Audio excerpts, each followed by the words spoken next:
impacted pretty seriously at the sheriff's office. And we're continuing to do driver's license via appointments only, and encouraging people to do online. Interestingly enough, we were on a call last week or the week before with the Department of Transportation on driver's license issues.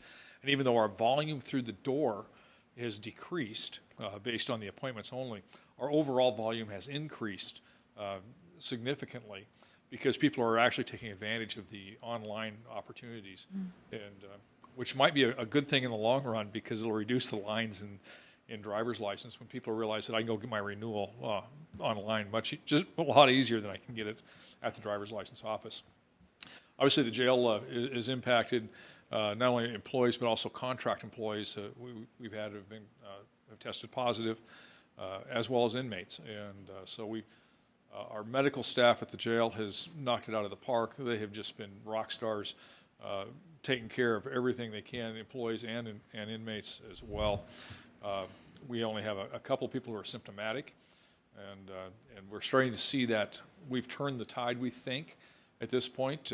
Those that were originally diagnosed have now been non-symptomatic for more than 10 days, and so that's a good thing. So we're starting to see those numbers decrease. The state started taking inmates out of our jail last week, and we fight with them daily to take more inmates out of our jail. I think we have 84 state inmates today. 84? 84. Normally we try to keep that under 30, and so that's. But they're in the same boat. They've got positives in the prison system, and they're being very cautious about who they take out of the county jails. They did just sign a contract yesterday with Civic Corps. It was also known as Corrections of America, in Arizona to house another, I think it was 1,500 inmates in Arizona. That will help because one of their biggest complaints was they didn't have room. They do have 600 inmates in Texas right now, but that contract ends the end of August. And so we anticipate those 600 will get immediately moved to Arizona, but it'll still leave 900 beds basically open. So we hope to see some reduction in those numbers. Part of what our medical staff has done, and like I said, they've been knocking it out of the park. They've gone through and they've tested everybody in the jail, every inmate, except for the few who refuse to be tested, which that's their option. But now we have a list of those who are negative or who were positive, and that time period has expired after they've been positive. So the state has no excuse not to take them, which will be a big help for us. Oh, okay. So the state will not take anyone tested positive? Correct, until that time period expires. So it's been a challenge for us. It's been a challenge for staffing. And certainly, we thought we did pretty good with personal protective equipment beforehand, but we're much better at it now. And so it's a daily struggle. Okay, thank you. Clerk Brannon, please. Thank you, Chairman Filios.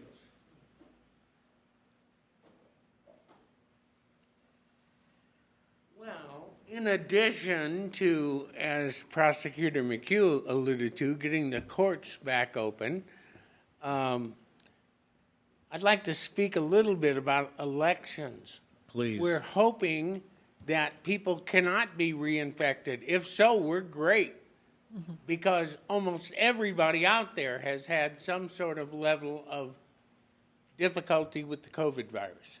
We've cleaned the building twice, we've closed twice. If that happens in November, how do we run an election? And other than that, we have done all the personal protection devices that we can. We've got plexiglass everywhere, and literally I have been thinking about going to a by appointment only at elections, because you can do everything online with our online voter registration. A new system was launched this year called 10X.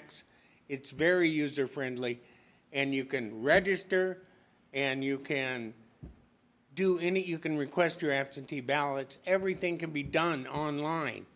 And yet, what we're finding is our elections office is doing more volume than ever before, because people are wanting to know how they go about voting absentee. As voters' minds have changed about whether they want to go to the polls or not. I personally love going to the polls, And we know our legislators right now are talking about some changes. What will happen is what will happen. We have to run an election. We don't get an option unless we declare martial law. And I don't think that's going to happen. So, in addition to the courts and elections, things are running pretty normally in all other departments with very limited concerns with new infections, and that's great news. Jim, is the thought to have multiple polling places, fewer than normal, but multiple? It is in the it's in the hands of the legislatures right now. There has been discussion of voting centers. Voting centers will allow people to vote anywhere in the county. Let's say you work in Spokane, and let's say the Greyhound Park is a voting center. You could live in Athol and stop on your way home and vote at the Greyhound Park. But that is not yet approved by our legislators. And, the other thing, there's been some adjustments on timing, but we're anticipating at least 40,000 to probably 60,000 absentee ballots cast for the November election. And we'll know more when the legislators tell us what to do. And the current figure for total registered voters? We just exceeded 90,000. We're at about 90,800 now. So we're pushing 91,000? Yep. Okay. Any more questions for Jim? Your technology, if they do voting centers, will you be able to get the technology in time? As a matter of fact, yes. I dealt with that yesterday. What we have is nationwide, everybody is trying to go more and more, and so to online and not in-person voting.